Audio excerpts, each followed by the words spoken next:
If you're gonna film snowboarding, you need an action camera. And I think I just found the best one, hands down.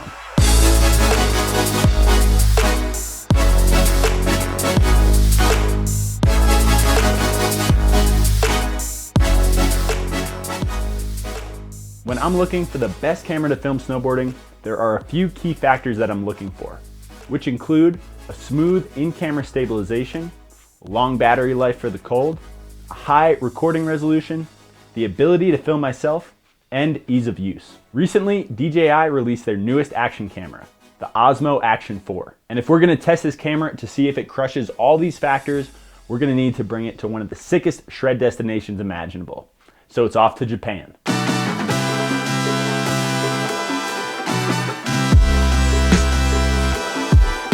And of course, before we got to shredding, we had to make a quick stop in Tokyo to check out the famous Shibuya Square. Walking around Tokyo at night, I was really able to see how well the low light image quality popped. This in part has to do with the improved 1/1.3" sensor, which helps to give a more crisp, low noise image in low light. After we did the Tokyo tourist thing, it was straight to Borden.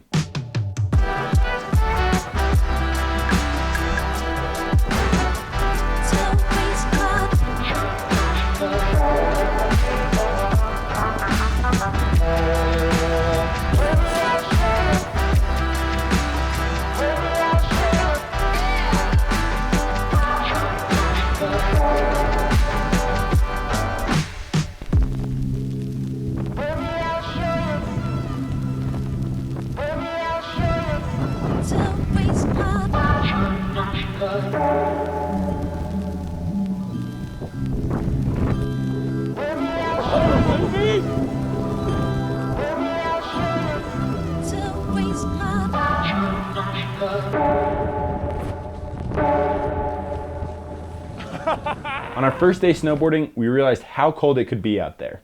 But the low temps were no worries for the battery life of the Osmo Action 4. It was probably 15 degrees Fahrenheit on this particular day, which doesn't even come close to the minimum operating temperature this camera has at -45 degrees Fahrenheit.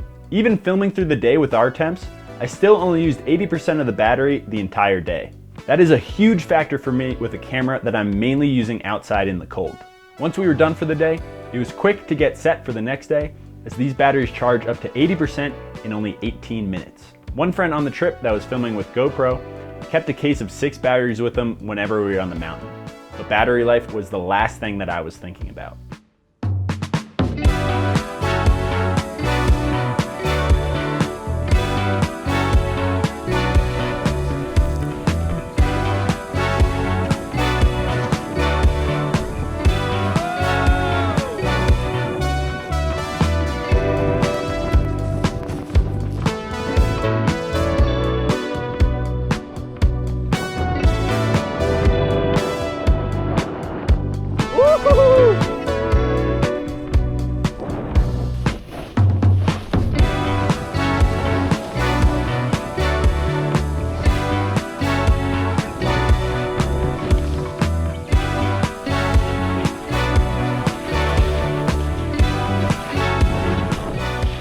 Now, I got this camera with the Adventure Pack, which is the only way to go for snowboarding. For only $399, this pack comes with the Osmo Action 4, 3 batteries, a battery case to quickly charge all the batteries, 2 quick mounts and screws, camera frame, curved adhesive helmet mount, and a 1.5 meter stick that collapses down into a pocket-sized pole.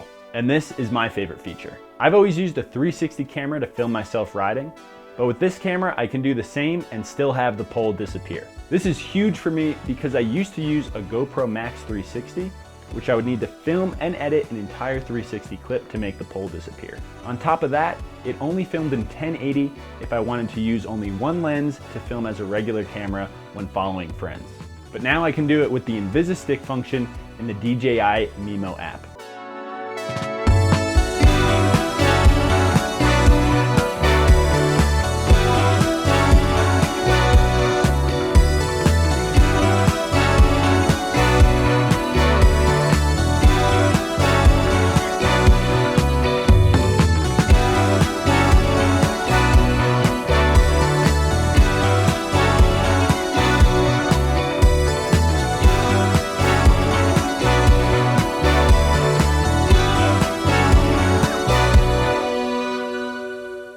One of my favorite parts of this camera is the quick release magnet clip. They snap and lock into place and make it super easy if I want to switch from filming with the pole to throwing the camera on my head for POV shots. In the past, I've typically filmed friends using a pole, but with the stabilization of Rocksteady and Rocksteady Plus, I was able to get great follow cam shots with my head.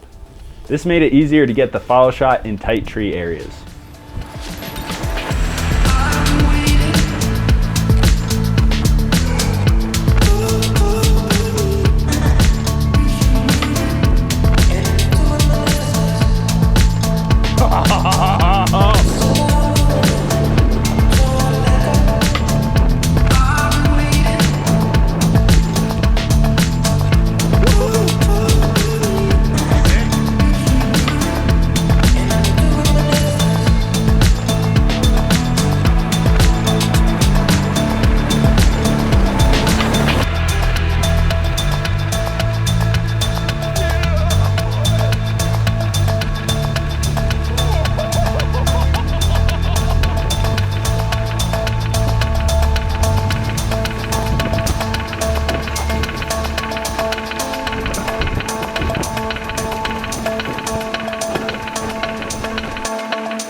Now, testing this camera in Japan for 3 weeks, I tried to play with as many settings as I could. When I first started using it, I had everything set on auto, which meant I just turned it on and hit record. It was super easy to use this way, especially with the dual touch screens, which allowed me to see all the settings and make sure I was getting the shot no matter which way I was holding the camera. If you're just using this camera to capture videos quickly without any thought of settings, it couldn't be any easier than just saying start recording.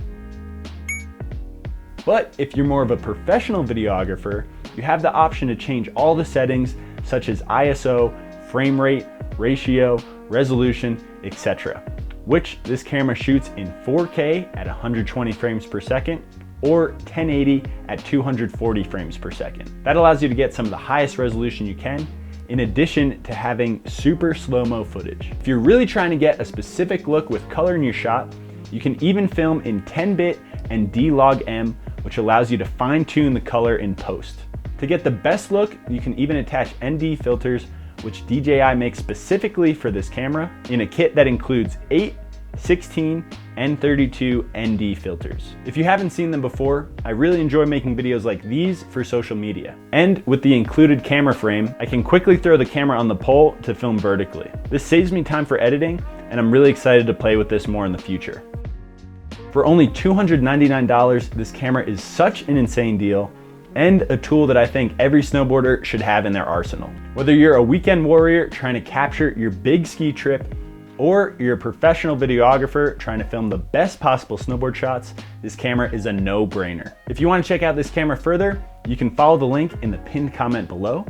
And if you want to see more from our trip in Japan, you can watch that right here.